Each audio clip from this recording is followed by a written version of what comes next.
stuff like that. And every one of them that I ever met said, LeBeau, we told Coach Brown to keep you. I said, well, someone must have told him I wasn't good enough. Welcome back to Under Oath.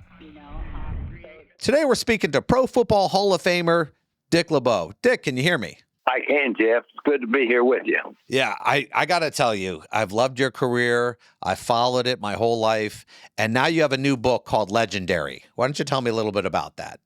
Well, Legendary was an outgrowth of a successful 2008 football season for me. I was coaching the defense of the Pittsburgh Steelers, and we won the Super Bowl that year.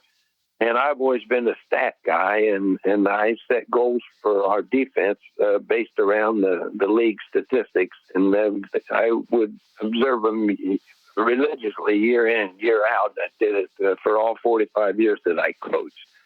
And I found as we were going through that season that this 2008 defense was leading the league, and I had 11 salient points that I thought indicated whether a defense was getting its job done or not. And during that year, out of the 11 points, they were leading the league in 9 of them, and they were in the top 5 in the other 2. Well, I'd done this all my life, or all my coaching life, and I'd never seen anything come close to this. So I thought to myself, then that's so unusual that someone should write a book about it. And it was always in my back of my mind to do that. And as it evolved out, I worked till I was 80, so it was on down the road a while from 2008 when I retired. And I said, let's see if these statistics are still as unusual as they were, 17 years ago.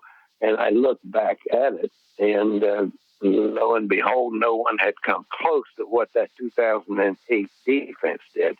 So as a group, I thought they were legendary.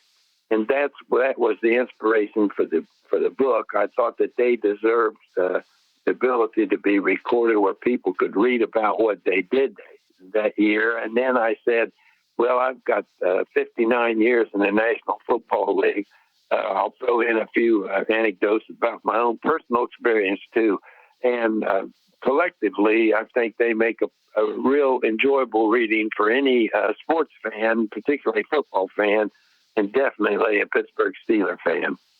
I love the idea of, actually people studying these metrics going forward on it. Now, there was a movie called Moneyball where, it was a lot of stats and a lot of people made sense. Now, I know football has a ridiculous amount of stats. In fact, just the combine, they do certain exercises to make sure to see what a player can do and can't do. I mean, do a lot of people not take advantage of those as much as your, 08 Steelers did? Well, to be honest with you, this was just one of the teaching tools that I had. I wouldn't even put the statistics as a major importance in whether you're a successful defense or not, but it was definitely a teaching tool that I used. I was looking for a way to rate just the defense. Well, football's a game of offense, defense, and special teams. And each one really, if you want to be totally honest, is an equal third of the success formula of winning football. But having been a defensive coordinator and coaching just the defense, I wanted something that pertained strictly to the defense when they were on the field. It didn't matter to me how we got on the field, and what mattered was how we got off. Did we get off the field successfully, or did the other team score points? So I was looking at a way to evaluate the performance of that group of men that I was in charge with teaching. So I came up with, tried to isolate, there's a million statistics. You're exactly correct about that, Jeff. But I tried to cut it down to what I thought, hey, if the defense is near the top in these sections, that it's going to equate to a successful defense that's doing their part to win the football game. And that's what I was looking for, something that I could hold up to my guys every week and say, this is what we did this week. This is where we're short. This is where we got to get better. This is what we got to keep at the level it's at. And this particular group of men put down numbers. And this, I personally, this was just a personal selection. I threw out a lot of stuff that's down there in statistics, and I tried to just get the most pertinent ones that told the story of how many points you gave up and how many games that you won. So that was the background of the formula for the statistics, and the 2008 defense for the Steelers are the ones that put the numbers up, and they're what the book's about. There's when I got time to write the book finally, it was after I retired, which was a long time after when they did it, maybe about 16 years now as we're talking. But I went back and checked, so I said, I want to be pertinent here. I don't want all this to be stale and have 5 defenses already done a lot better. Well, no one had come close to the numbers that they put up in these particular areas. And it's without getting mundane for the average Joe, he don't want to read about a bunch of numbers. The book's not about that, but that was the main theme behind the story of a great bunch of men that it was my honor to coach, and the success that they had. And so that's the purpose of the legendary is those guys. I don't think anyone's going to equal those numbers the way the game's played today. I was a sports agent for about 4 years. And what was always complicated to me was I couldn't, there were stats and they would go to the combine and they would do the exercises and everything else like that. But there's no way to quantify heart. When you're drafting a player, when you're involved in a draft, how much of that goes into it? I think it was the whole thing. I working as a coach for 45 years in the earlier stages of the game, the coaches did a lot of the scouting in the off season, and I was particularly involved in evaluating the players, and I enjoyed that because I could try to get the kind of players that I wanted to coach. And sometimes in various organizations, the coaches have very little say about that. And both can work. It just depends on what your system is. But I learned early on from playing football. I wasn't the biggest guy and I wasn't the fastest guy, but I was going to be there in the fourth quarter still trying to as hard to win as I was in the first quarter. And there's no test that they can devise to tell you what's in a man's heart. And that's exactly what you said. And I have used the identical words so many times when people ask me about scouting. And I went more off of the video of the player and how he played, how he reacted to me when I talked to him man to man, face to face. And because I knew the kind of people that he was going to move into, and I knew what kind of people that I wanted to be on the field with coaching, and I wanted to be very totally unselfish and dedicated to getting their job done. And you can't tell that off a piece of paper. You got to talk to people and be around them a little bit. And I would do a lot of time interviewing, especially the early choices, interviewing people in other walks of their life. And you'd be surprised what you can hear about people when you do that. But that was my effort to evaluate how that guy was going to fit into our system and the room, the defensive room that we wanted to have. And I must confess that it's an inexact science, and I was off base several times.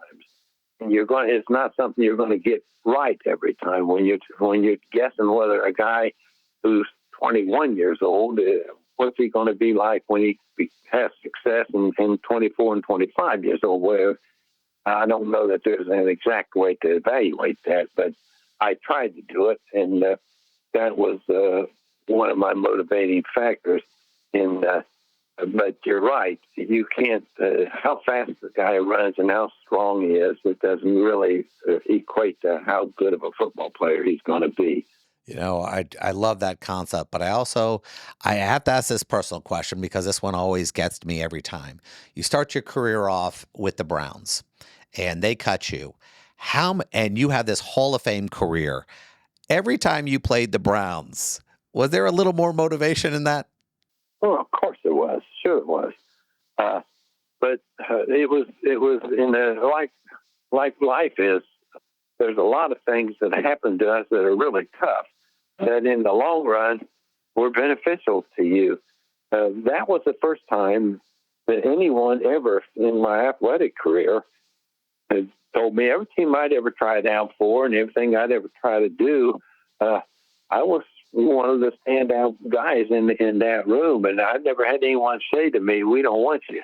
And that's what essentially, and maybe that's a little blunt, but essentially, when you get cut, that's what people are telling you.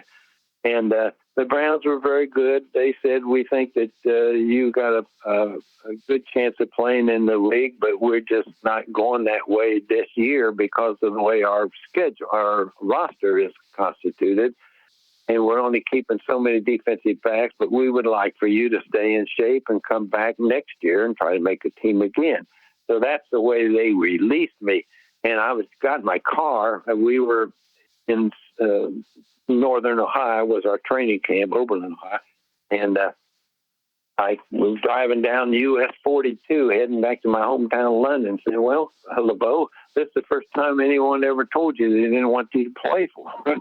So you got to make a decision. Are you going to keep trying to play, or are you going to go on with coaching, which is what I always wanted to be in my life as a coach? And I said, "Well, I'm going to keep working. I'm in shape. I'm going to see if anybody else wants me to come and try out," which I had a couple of teams called me and said, "Come on, we want you to come in here." We had what those days they were called taxi squads. They're the development squad now, or the reserve. And I ended up being at Detroit and was there 14 years. So it worked out pretty good for me. But the best thing for me on that whole situation was I had to do a little self-searching there.